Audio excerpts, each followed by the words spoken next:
Chers téléspectateurs du micro du Pasteur Bobo, partout où vous êtes à travers le monde, bonjour ou bonsoir. On dit toujours ça dépend de l'heure à laquelle vous nous regardez. C'est Bruxelles, capitale de la diaspora congolaise, mais aussi capitale de l'Europe. Nous sommes avec Alain Daniel Shekomba Okende, candidat président RDC 2018, s'il y aura bel et bien élection, nous sommes avec lui, on va essayer de parler. Bonjour, Président. Bonjour, je préfère que vous puissiez m'appeler Alain Daniel Shekomba. Bonjour, Alain Daniel Shekomba Okende. Merci, bonjour, Pasteur Bobo. Comment vous portez? Oui, ça va, je suis bien. Quel est l'objet de votre présence à Bruxelles? Je suis venu à Bruxelles pour rencontrer les Congolais et pour discuter avec eux. Voilà, c'est ça l'objet de ma présence ici. Alain Daniel Shekomba Okende, j'aime ajouter Okende. Pourquoi Okende? C'est le nom de mon père. Okende, c'est le nom de mon père. Qu'est-ce que ça signifie? Je ne sais pas. C'est son nom. Voilà. On pourra vous appeler les nouveaux Macron parce que vous lancez une nouvelle plateforme Mission Nouvelle, nouveau Macron ou bien Lumumba mise à jour? Je préfère rester congolais. Parce que nous n'allons pas faire la politique de la France, mais nous allons faire la politique du Congo. Les réalités n'étant pas les mêmes, on ne peut pas copier le modèle français sur le Congo. Lumumba mise à jour. Je préfère. On le suit partout à travers le monde. Quelle est votre réaction par rapport à tout ce qui s'est passé au pays hier, aujourd'hui, par rapport à la manifestation du 30 juin, du 30 décembre 2017? Bon, de toutes les façons, nous pensons que la pression doit continuer, ok? Même si le calendrier électoral est sorti, ce qui est bien, c'est que c'est un calendrier électoral qui respecte les points de suivi, les éléments de suivi. En anglais, on appelle ça who, when and what, ok? Qui fait, qu'est-ce qu'il fait et quand est-ce qu'il fait? Alors, avec ce calendrier, nous pouvons suivre point par point les points de blocage. Mais cela ne suffit pas. Parce que de toutes les façons, tout le monde est en train de faire comme un jeu de dupes. Chacun veut prendre avantage sur l'autre. Et je pense que les pressions doivent continuer au Congo pour que les élections aient lieu.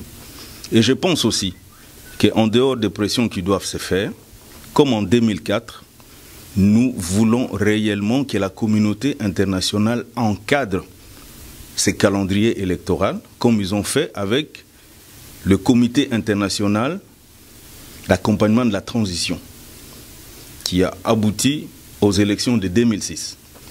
Il faut un comité international d'accompagnement du calendrier électoral. Parce que le problème du Congo aujourd'hui ne concerne plus que les Congolais. C'est un problème qui trouble toute la région et qui trouble aussi toute la communauté internationale.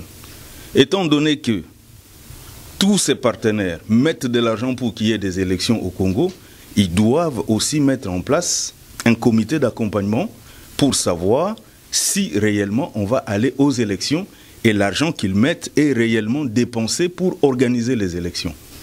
Donc, en cela, je pense que les Congolais doivent continuer à faire des pressions, mais aussi à demander cet accompagnement international. C'est un peu compliqué, comme on dit dans notre actualité compliquée, la communauté internationale derrière le calendrier Nanga, des opposants Boud, vous prenez l'accompagnement. Est-ce que votre présence à Bruxelles, il y a déjà des démarches dans ce sens? Je pense, et je peux l'affirmer très clairement, il n'y a qu'une personne désignée électoralement par les Congolais qui est capable de prendre des décisions pour changer l'avenir de ce pays. Toute démarche allant vers une prise de pouvoir par la force ou par des négociations ne permettra pas de grandes décisions qui sont nécessaires pour l'amélioration des conditions de vie des Congolais. Bien sûr, depuis tout ce temps, on n'a jamais eu un calendrier électoral avec des dates et des actions précises, n'est-ce pas? Nous avons ce calendrier électoral, nous devons l'encadrer.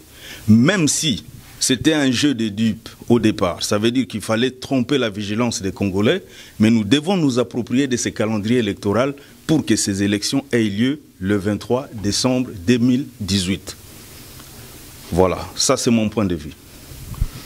Un peu au point de vue, pour Congolais comprendre un peu bien, est-ce que est dans un point de vue ou bien la démarche pour aux candidat 2018 heureusement ce matin donc c'est qui non pas seulement à niveau point de vue mais à niveau il y a démarche. OK, toza ko solo la na bato pona ko laksa bango ke makamba bitumba ça n'a jamais profité aux Congolais. Je vais vous donner.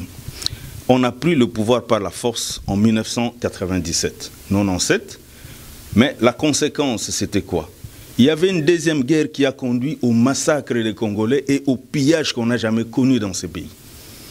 Tout simplement parce que les gens ont été utilisés pour permettre la mort de beaucoup de Congolais et le pillage des Congolais. Il ne faut pas que notre ambition nous trompe et qu'on aille encore dans ce schéma qui a montré que ça ne vaut pas la peine.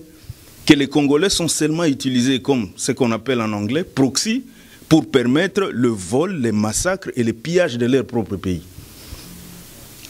Je me rappelle encore, les gens avaient dit que le président George Bush était mal élu. Mais il avait dit mal élu, mais élu quand même. N'est-ce pas? Aujourd'hui, nous allons dans la logique de guerre. Quelle est la légitimité de la personne qui prendra le pouvoir par la force? Tout le monde va s'organiser avec les pays voisins ou d'autres forces qui vont lui donner les armes et il sera plus redevable à ces forces-là qu'à la population. Il ne saura pas prendre des décisions pour améliorer les conditions de vie de cette population, mais il prendra des décisions pour payer ceux qui l'aident à faire cette guerre ou à prendre le pouvoir. Et c'est cette démarche-là que nous ne soutenons pas. Vous prenez le pouvoir aujourd'hui avec cette armée. Qu'est-ce que vous allez faire avec cette armée, vous, comme président élu? Il est clair que une armée de moutons dirigée par un lion devient une armée de lions. OK? Voilà. Ah, des moutons dirigés par un lion, les moutons changent automatiquement. Comme j'insiste et comme Claude l'a dit tout à l'heure, tout est dans le leadership. Un mauvais leader, ce sont les échecs. Un bon leader, c'est la réussite.